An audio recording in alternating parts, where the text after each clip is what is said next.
자, 그러면 모집단과 표본집단의 차이를 알고 우리가 해야 되는 일은 무엇인가? 라고 보면은요. 앞서서 우리가 연속 확률 분포에서 정규 분포를 배웠는데요.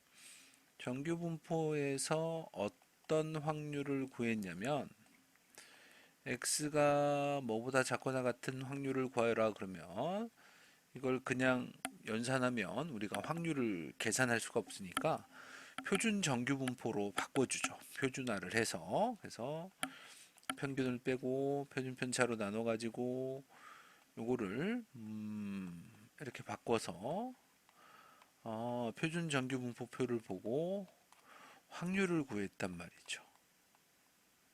이제 이게 일반적인 정규 분포에서 우리가 했던 내용인데, 근데 요 단원에서는요 느닷없이 어떤 확률을 구하라 그러면 표본 평균이 a보다 작거나 같을 확률을 구하여라 하는 이런 문제로 바뀌게 됩니다. 그러면 이거는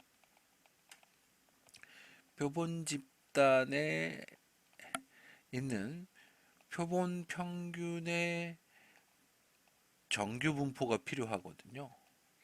이 표본 평균의 정규 분포가 아까 모집단은 m, 시그마 제곱을 따르고 있다라고 한다면 표본 평균의 정규 분포는 여기서 표본의 크기가 n이기 때문에 어떠한 특징을 갖게 되냐면 뭐 평균은 똑같습니다. 하지만 분산이 n분의 시그마 제곱을 띄게 되거든요. 그래서 표본 평균의 정규 분포가 이와 같은 어, 정규 분포를 따르고 있기 때문에 이걸 표준화할 적에 어떻게 해야 되냐면 m으로 나눈 다음 m을 빼고 루트 n분의 시그마로 이거를 표준화해야 됩니다. 그래서 만약에 이렇게 하지 않는다고 하면 우리가 그 문제마다 이렇게 여기 보면 이제 그 z 값들이 이렇게 나오게 될 거예요. 뭐 0.5, 뭐 1, 뭐 1.5 이런 식으로 나오게 될 텐데 이 z 값을 우리가 구하지 못하게 됩니다. 맞지 않을 경우에는. 그래서 아하, 내가 만약에 이걸 잊어버려 가지고 제대로 그 z 값을 못 구하면 표에 안 나온다. 그러면 내가 표준화하는 이 정규 분포를 잘못 이용하고 있구나라고 이해하시면 되겠습니다.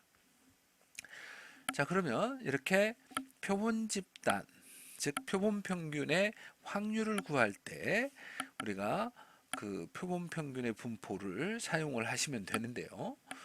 그러면은 첫 번째 모집단과 표본 집단의 차이점, 연관성 이런 걸 첫 번째 통계적 추정에서 배웠고, 두 번째 표본 평균의 확률 구할 때 아하, 저 정규 분포를 이용을 한다 라는 걸 있었고요. 마지막으로 통계적 추정에서 하는 게 뭐냐면 모평균의 추정입니다.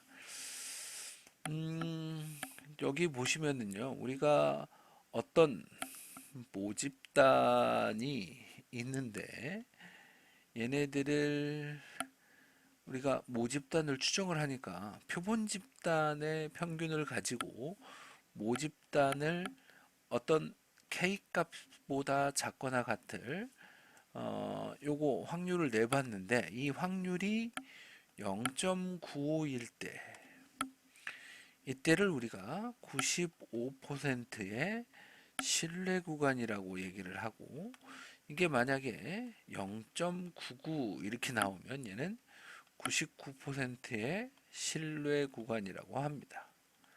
그래서 우리가 지금 x바를 알고 루트 n분의 시그마를 통해서 이렇게 m의 범위를 구하는 건데요. 좀 웃기긴 한데 왜냐면 x바 아는 건 뭐 이해가 가요. 그죠?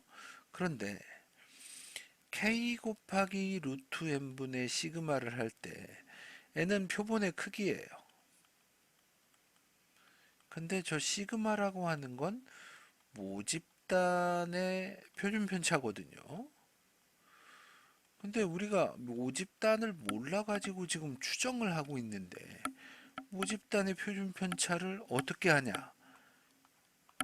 좀 모순이죠.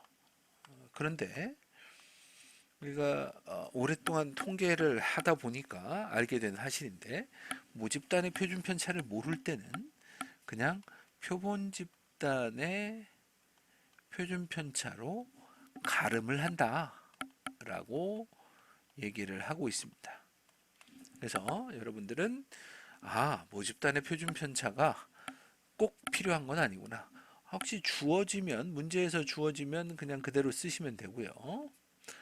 문제에서 주어지면 그대로 쓰면 되고, 아니라고 한다면 그냥 표본 집단의 표준 편차를 갖고 가서 쓰셔도 되겠습니다. 여기 보시면 95% 신뢰 구간의 K값은 1.96으로 남아 있는데요. 이거는 문제마다 알려주고 있기 때문에 굳이 이 값을 외울 필요는 없겠습니다. 이렇게 해서 우리가 통계적 추정을 통해서 알아봐야 되는 내용에 대해서 설명을 해드렸습니다. 그러니까 신뢰 구간이라고 하는 것은 뭐냐? 내가 이 범위에 있다라고 얘기할 때 그게 맞을 확률입니다. 그게 바로 0.95 또는 0.99 이렇게 됐을 때 당연히 맞을 확률이 크면 클수록 신뢰 구간은 더 길어지게 되겠죠.